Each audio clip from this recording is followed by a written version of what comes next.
Iya, shalom. Suami, istri, bapak-bapak, dan ibu-ibu yang dikasihi Tuhan, merdeka. Pada episode kali ini kita akan belajar bagaimana mengatasi rasa kecewa di antara suami dan istri ketika melihat ada banyak perbedaan yang justru itu terjadi sejak dahulu sebelum kita saling mengenalnya. Nah, inilah yang seringkali menjadi persoalan di dalam mengharmonisasikan kehidupan rumah tangga. Merdeka, Indonesia telah merdeka udah 8 dekade lamanya, atau tepatnya 80 tahun di tahun 2025 ini. Dan Indonesia telah mengalami kemerdekaan secara politis. Nah, mudah-mudahan kita semua juga akan mengalami kemerdekaan baik secara ekonomi, kemerdekaan secara sosial, budaya, pendidikan, spiritual, dan lain-lainnya. Tetapi dengarkanlah ini, bahwa ternyata ada banyak dari kita yang belum mengalami kemerdekaan karena masih ada rasa kecewa, ada tanda tanya yang besar, mengapa seolah-olah kita salah pilih. Karena ternyata ada banyak perbedaan-perbedaan yang adanya atau sumbernya justru jauh di sana. Nah, saat yang tepat saat kita berencana mengadakan perjalanan honeymoon yang kedua, karena channel ini ditujukan agar kita berkesempatan atau ingin mengadakan kesempatan untuk sering mengadakan perjalanan bulan madu yang kedua. Sebab saat-saat semacam itulah sebagai saat yang paling tepat untuk kita belajar dari kesalahan. Tentu dengan saling rendah hati dan banyak berbincang berduaan saja bersama pasangan. Nah, jika ada hal-hal yang mirip yang kita alami atau mungkin ada pengamatan atau usulan atau mungkin pertanyaan, silakan ditulis di kolom komentar supaya bisa menjadi pembelajaran buat kita semua. Nah, pada episode kali ini mari kita belajar tentang family tree. Bagaimana pohon keluarga dari suami dan pohon keluarga dari istri yang tentu pasti mereka masing-masing sangat berbeda-beda, dan ternyata waktu menikah itu bisa menjadi faktor yang mengecewakan. Nah, bagaimana nanti kita bisa menyadari adanya perbedaan itu dan kemudian bisa mengatasinya. Yuk kita mulai. Kita ingat pada masa awal-awal perkenalan dan kemudian berpacaran, tentu feeling kita cepat menangkap adanya banyak kesamaan. Ya, meskipun kita tahu bahwa ternyata perbedaan jauh lebih banyak.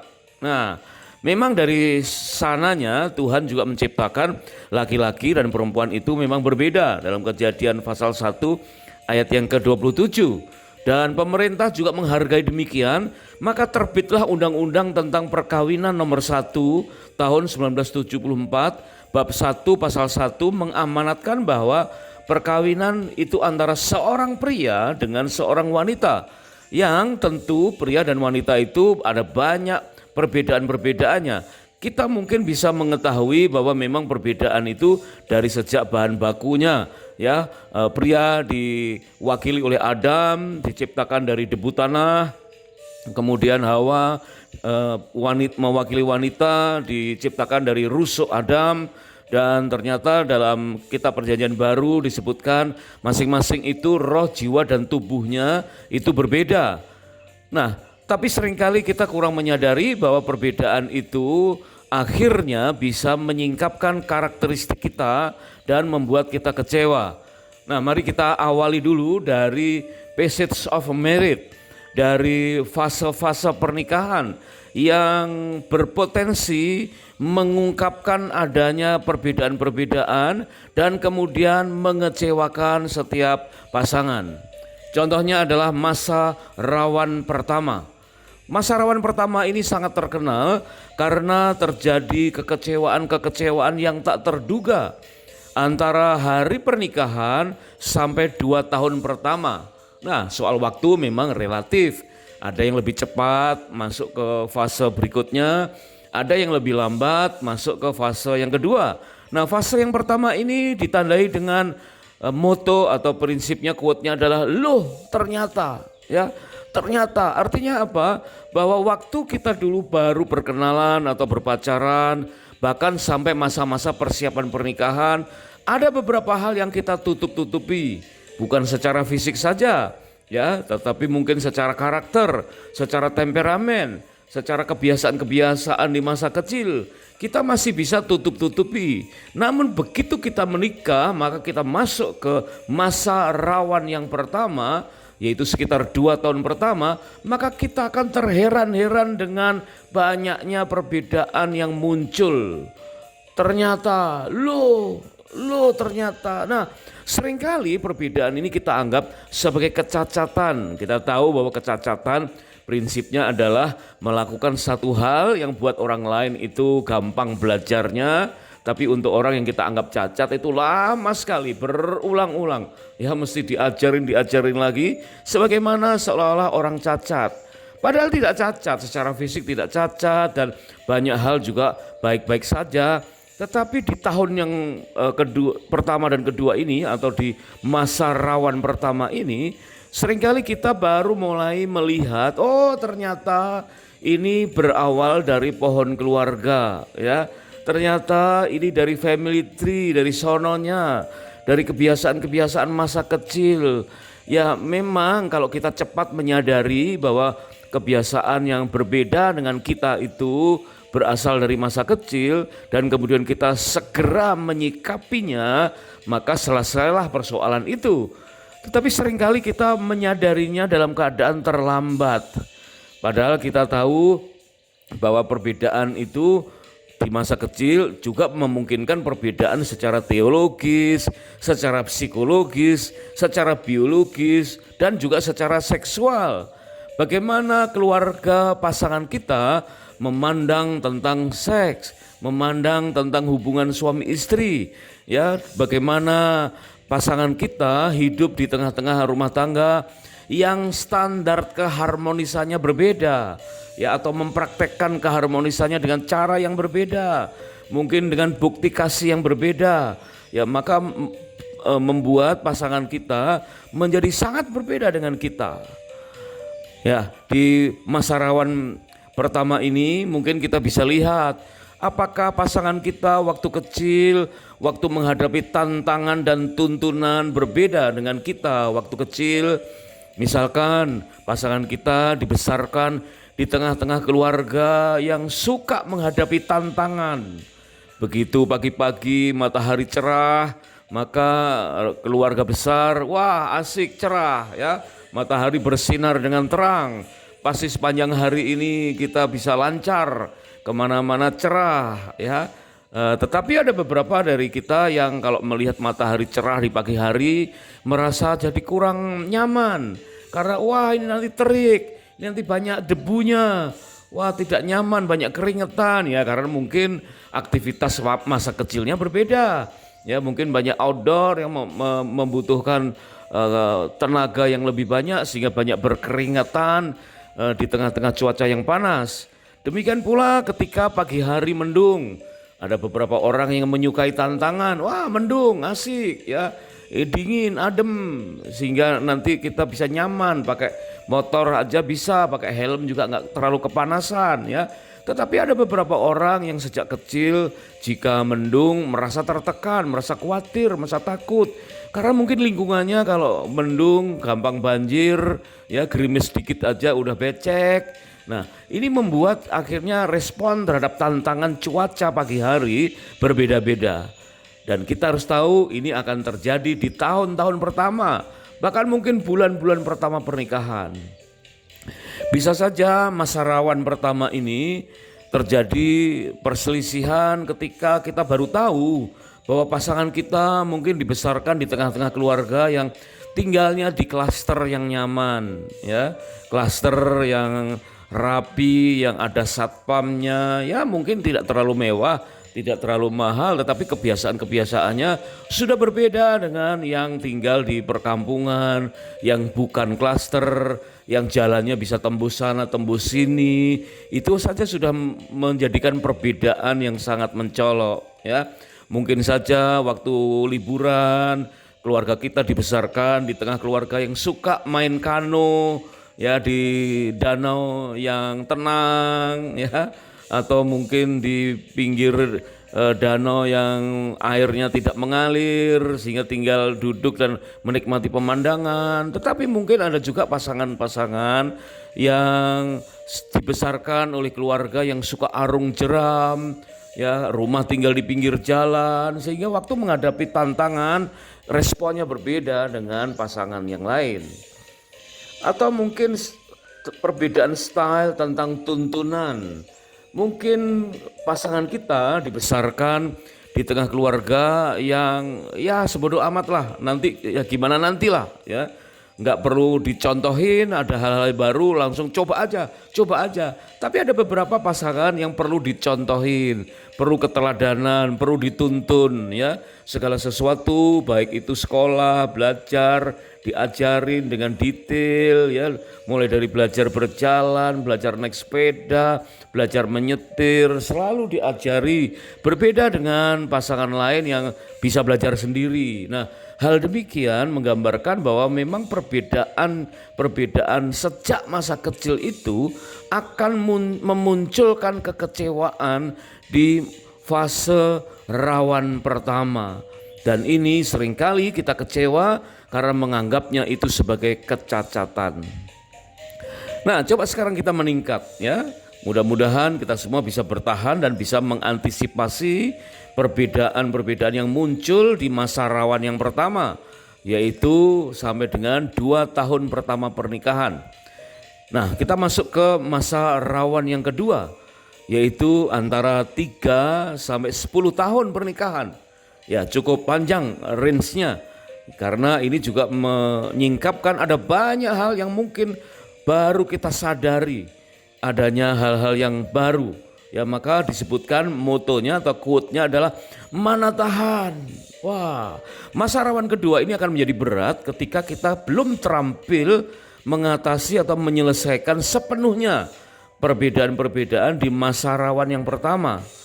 Karena masa rawan kedua ini sangat-sangat dipertaruhkan daya tahan menghadapi munculnya perbedaan-perbedaan yang baru ditemukan.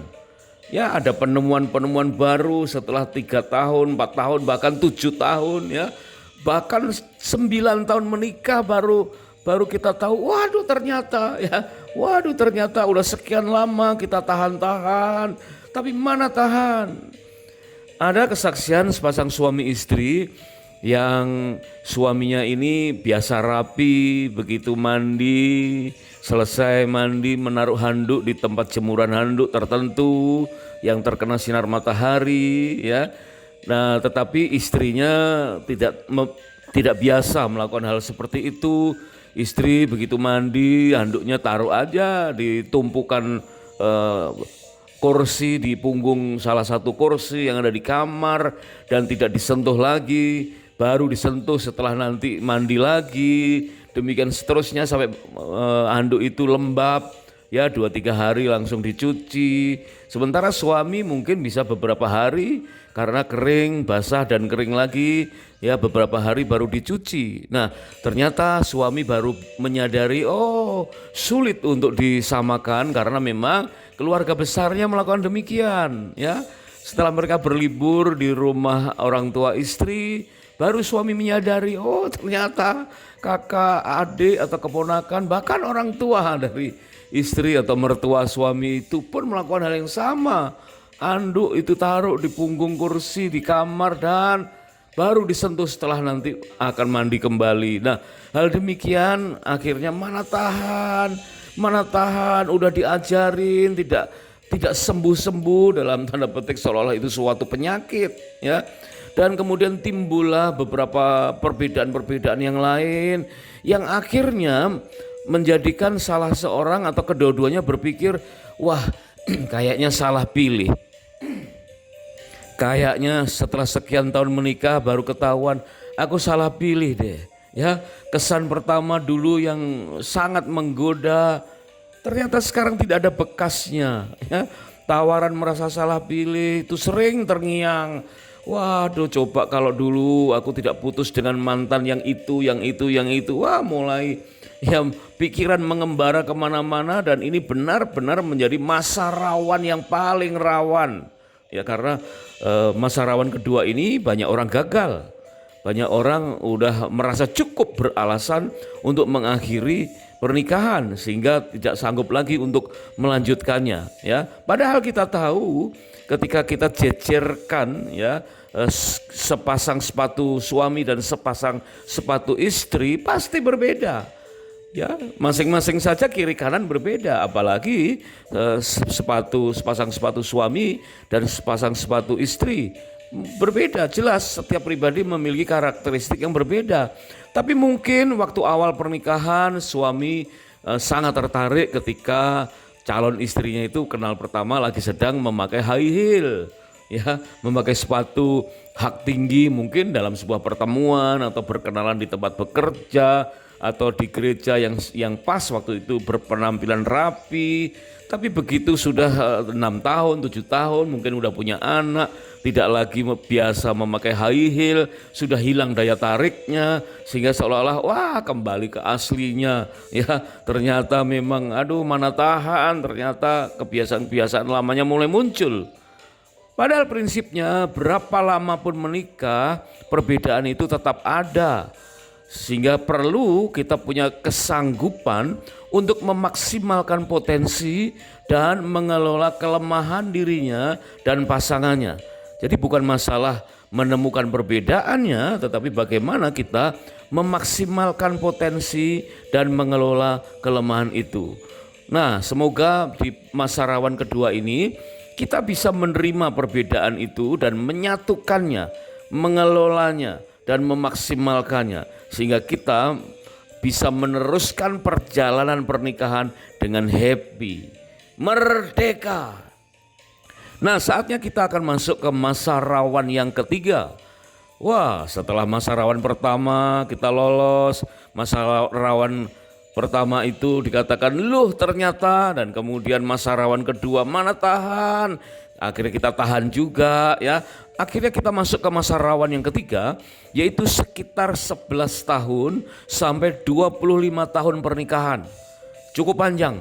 Dan masa ini atau usia pernikahan ke-11 sampai 25 ini dikatakan masa subur. Masa seseorang mengalami puncak karir.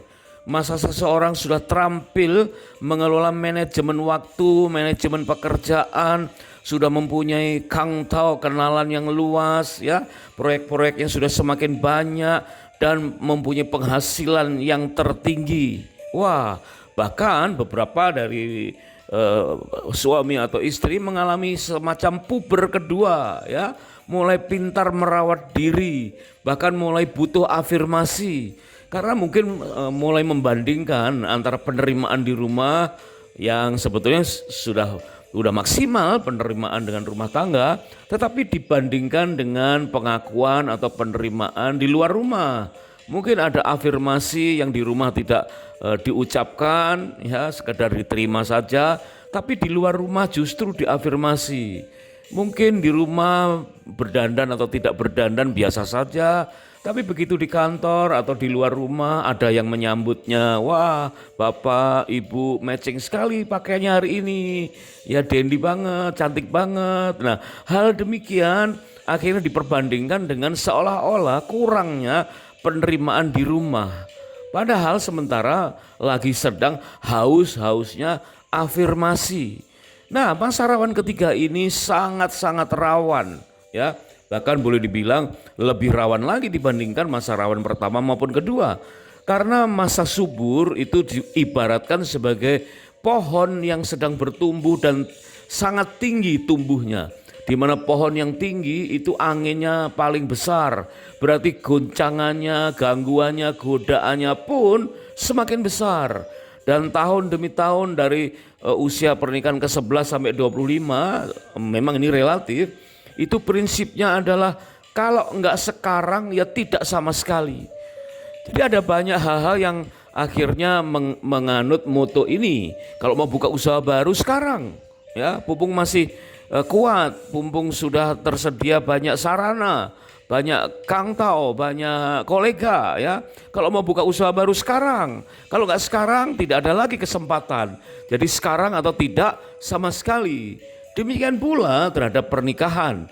Ada banyak kalau salah curhat, maka sang penasehat curhat ya akhirnya memberi pesan yang sama. Kalau kamu udah mana tahan, kecewa, pumpung kamu masih muda, sekaranglah bercerai atau tidak sama sekali. Kalau sekarang kamu nggak mau ambil langkah untuk bercerai, nggak ada kesempatan lagi. Ya, pumpung sekarang masih bisa, masih kuat, masih sempat untuk membina rumah tangga baru. Sekarang miliki simpanan ya. Kalau mau selingkuh sekarang, kalau tidak ya tidak sama sekali. Nah, godaan-godaan sekarang atau tidak sama sekali itu harus disikapi dengan bijaksana. Karena jawaban-jawabannya mencerminkan kematangan kepribadian kita. Kalau kita termasuk orang yang kurang matang, maka kata sekarang dalam hal yang negatif akan menjadi iming-iming yang sangat memberatkan. Ya, akan tertarik untuk berselingkuh, ya, untuk membangun hubungan yang baru. Mungkin sedikit demi sedikit sering curhat, mungkin dengan sekretaris, dengan kolega, dengan teman kantor, bahkan dengan konselor maupun dengan hamba Tuhan. Ini sangat membahayakan. Masa rawan ketiga ini benar-benar motonya sekarang atau tidak sama sekali. Ada banyak perselingkuhan yang secara diam-diam dan kemudian berlangsung lama diawali di masa rawan yang ketiga ini. Dan kita harus tahu bukan sekedar kita takut dengan istilah puber kedua, tetapi memang usia-usia sedemikian, masa subur, masa puncak karir, masa penghasilan tertinggi, anginnya juga besar. Maka benar-benar harus disikapi dengan baik, harus pilih yang menunjukkan kematangan diri kita. Kalau kita matang, kita tidak perlu ragu-ragu lagi apakah sekarang bercerai, apakah sekarang berselingkuh. Pilihan kita harus tegas, tidak sama sekali. Tidak berselingkuh, tidak punya simpanan wanita atau pria lain, dan tidak ingin bercerai. Maka kata tidak sama sekali harus menjadi pedoman utama buat kita. Jika ingin membuka usaha baru silakan sekarang atau tidak sama sekali. Meskipun kita tahu membuka usaha baru itu ya ada banyak kendala yang harus dipikirkan dan itu bisa terjadi di setiap usia kita. Ya, tidak harus di usia-usia masa subur. Bahkan ada banyak pengusaha yang memulai usaha suksesnya itu justru ketika sudah mulai berusia cukup. Jadi bukan bergantung kepada usia, tapi bagaimana kita mendapatkan visi dari Tuhan. Merdeka. Nah, kiranya kita mampu menghadapi rasa kecewa ketika ada di masa rawan yang ketiga ini. Karena kita siap masuk ke masa indah yang keempat. Ya, mestinya ini termasuk masa rawan juga, yaitu antara 26 tahun pernikahan dan seterusnya. Ya, kata dan seterusnya ini memang relatif ya, karena ada istilah-istilah orang bercerai justru di usia yang sudah tua. Itulah istilahnya grey divorce. Dalam episode yang lain kita pernah membahasnya tentang faktor-faktor penyebab grey divorce, yaitu perceraian setelah sekian puluh tahun menikah. Tetapi Tuhan tidak menginginkan perceraian itu karena Tuhan menyediakan established marriage. Nah, masa bahagia ke tahap yang keempat ini disebut established marriage. Memang relatif, tapi umumnya sekitar usia pernikahan 26 tahun ke atas ya, sudah mulai mengenal satu dengan yang lain dalam berbagai sisi. Mengenal dari segi secara spiritual, secara psikologis, secara sosial ya, dan segala hal sudah bisa saling memahami, punya keterampilan untuk saling menerima sehingga benar-benar adanya penerimaan secara sempurna. Karena pasangan kita adalah rancangan Tuhan yang harus kita terima untuk seumur hidup kita. Pernikahan adalah sebuah perjalanan, ya. Ada kalanya naik, perjalanan itu menanjak dan kita agak kesulitan untuk melakukan perjalanan menanjak itu. Ada kalanya perjalanan pernikahan kita menurun, kita harus ekstra hati-hati. Ada kalanya membelok ke kiri, berbelok ke kanan, kemacetan dan lain seterusnya. Dan pengalaman demi pengalaman itu akan menjadi indah di masa periode keempat ini, yaitu 20 tahun ke atas, merupakan established marriage. Apalagi ketika anak-anak sudah mulai mandiri, apalagi ketika anak-anak sudah mulai berkeluarga dan kemudian mempunyai anak sehingga menjadi cucu bagi kita. Wah, semakin established marriage kita ya, semakin mapan pernikahan kita, semakin nyaman sehingga kita bisa hidup silih berganti antara berduaan dengan pasangan, dengan anak dan menantu, bahkan dengan cucu-cucu, sehingga benar-benar kita bisa mensyukuri ya kehidupan pernikahan kita sehingga ini menjadi established marriage. Ada masa-masa kekosongan ketika anak-anak meninggalkan kita, tapi silih berganti dengan masa keharuan ketika anak-anak kita memberi kabar mereka positif diberi keturunan. Ya, sementara kita dan pasangan kita sudah saling benar-benar saling mengenal kelemahan, kekurangan dan segala halnya, sehingga masa-masa seperti itu ketika muncul perbedaan-perbedaan yang menjadi penemuan baru, kita sudah terampil untuk mengatasinya. Ya, jangan heran, jangan kaget, ternyata memungkinkan hal-hal perbedaan-perbedaan itu muncul kembali ya, bisa saja di usia-usia yang sudah cukup panjang muncul lagi perbedaan-perbedaan ya, karena memang pengalaman kita masing-masing bisa berbeda. Setelah kita keluar dari rumah ya, ada pengalaman-pengalaman yang berbeda antara pengalaman suami dan istri, meskipun bersama-sama tapi cara menangkap peristiwa yang sama bisa berbeda sehingga responnya bisa berbeda pula. Tetapi di periode yang keempat inilah dikatakan Tuhan menyiapkan masa established marriage yang harusnya kita sadari sejak awal, sejak pertama kali menikah dan menjadi satu tujuan. Sebab itu jangan lupa dengan Ulangan pasal 24 ayat yang kelima dikatakan bahwa ketika seseorang baru saja menikah dispesialkan waktu selama 1 tahun untuk saling menyenangkan, saling menyukakan hati, karena ini merupakan masa-masa mempersiapkan pernikahan sampai mencapai tahap yang keempat, melewati masa rawan pertama, rawan kedua, rawan ketiga, sehingga tahap keempat benar-benar kita bisa mengalami established marriage. Mungkin benar-benar saling menyenangkan atau saling menyukakan itu terjadi justru di masa atau tahap yang keempat. Ya, gak masalah. Ya, bertahanlah. Sebab itu sangat disarankan untuk sering-seringlah mengadakan honeymoon yang kedua.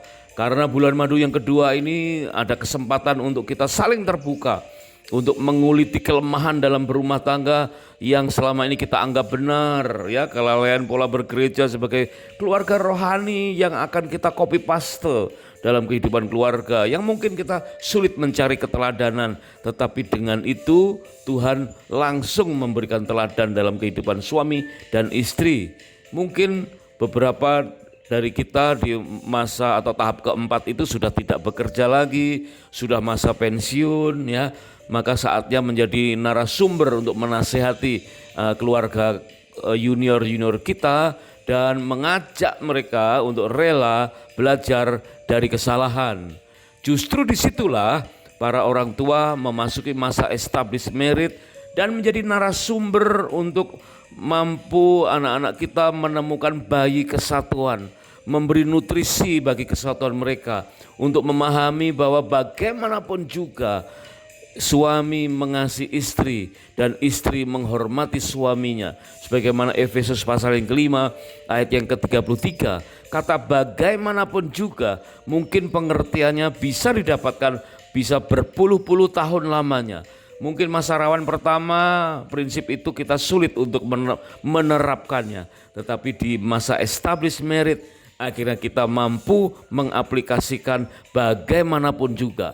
Di balik semua perbedaan yang ada, kita bisa tetap menjaga keharmonisan rumah tangga kita dan keluarga kita tetap merdeka dalam segala hal. Terima kasih sudah menyimak. Kami sangat bersukacita jika episode ini dapat menjadi berkat. Dan terima kasih jika berkenan untuk subscribe atau like dan silakan di-share ke pasangan yang lain. Jika ada kesaksian, pertanyaan, atau berdiskusi tentang episode ini, silakan menulis di kolom komentar sehingga menjadi berkat buat yang lain. Sampai jumpa pada episode berikutnya dan kiranya Tuhan memberkati rumah tangga dan keluarga kita dengan berlimpah-limpah-limpah. Merdeka!